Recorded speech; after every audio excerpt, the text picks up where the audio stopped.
4 જુલાઈ શુક્રવારે સવારે 9:30 વાગ્યાથી અમરાપુર શૈક્ષણિક સંકુલ ખાતે કૌશલ્ય વિકાસ અને રોજગાર વિભાગના માધ્યમથી એટલે કે મારા વિભાગના માધ્યમથી મેગા રોજગાર મેળો અને કારકિર્દી માર્ગદર્શન શિબિરનું આયોજન કરવામાં આવ્યું છે। આ આયોજનમાં રાજ્ય સરકારના વિવિધ વિભાગો પણ પોતાની વિગતો સાથે માહિતી સાથે ઉપસ્થિત રહેવાના છે। ઉપરાંત લગભગ જે મોટા ઉદ્યોગ ગૃહો છે કે જેઓ મોટા પાયે ઇન્ડસ્ટ્રીઓમાં ધોરણ 10 ધોરણ 12 ગ્રેજ્યુએશન થયેલા હોય, ITI થયેલા હોય એવા યુવા યુવતીઓની ભરતી મેળો કરવાના છે અને એમાં લગભગ 3500 જેવા આ ખાલી જગ્યા ઉપર ભરતી કરવા માટે અહીંયા સ્થળ ઉપર જ તે 35 જેટલા મોટા ઉદ્યોગ ગૃહના પ્રતિનિધિઓને એ હાજર રહેવાના છે।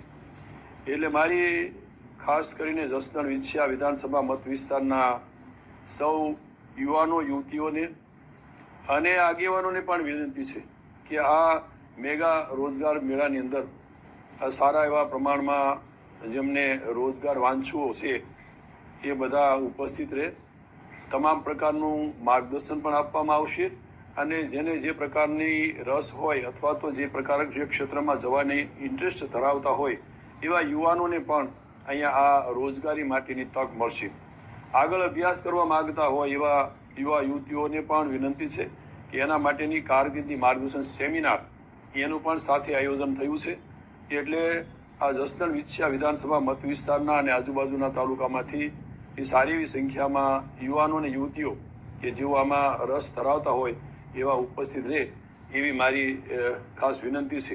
જ્યારે આમાં ભાગ લેવા ઈચ્છતા હોય એવા યુવક યુવતીઓ પોતાની સાથે જરૂરી ડોક્યુમેન્ટ્સ લાવવાના છે। તેમાંના 2 ફોટા, એમની શૈક્ષણિક લાયકાત, એના પ્રમાણપત્રોની ઝેરોક્ષ નકલો અને બાયોડેટા એટલે એપ્લિકેશનના રૂપમાં એટલું તૈયાર કરીને લઈને આવવાનું છે અને એક આધાર કાર્ડની ઝેરોક્ષ પણ સાથે લાવવી કે જેથી કરીને જ્યાં જરૂરિયાત ઊભી થાય તો એને પણ આપી શકાય। આ રીતે આવતીકાલે સવારે 9:30થી શરૂ થશે, સમયસર જ શરૂ થશે એટલે બધાને સમયસર ઉપસ્થિત રહેવા માટે યુવા યુવતીઓને મારી વિનંતી છે। અને ખાસ કરીને જે કંઈ વિવિધ આપણા જસદણ વિછિયા વિસ્તારની અંદર ITIમાં જે નવા ટ્રેડ શરૂ કરવા જઈ રહ્યા છે એ ખાસ કરીને AI હોય, એની સાથે EV હોય, સોલાર હોય, વિન્ડ હોય અને વિવિધ જે આવતા દિવસોમાં ડ્રોન જેવા નાના મોટા કોર્સ અભ્યાસક્રમો શરૂ કરવાના છીએ અને એના ભાગરૂપે ટૂંકા ગાળાના સર્ટિફિકેટ કોર્સ અંગેની પણ વિગતો આવતીકાલે જે વિભાગ સંભાળે છે અધિકારીઓ ઉપસ્થિત રહેવાના છે। એટલે છેલ્લા વર્ષમાં અભ્યાસ કરતા હોય એવા TY BA BComના વિદ્યાર્થીઓ પણ હાજર રહે એવી મારી જસદણ વિછિયા વિસ્તારના સૌ યુવા યુવતીઓને વિનંતી છે।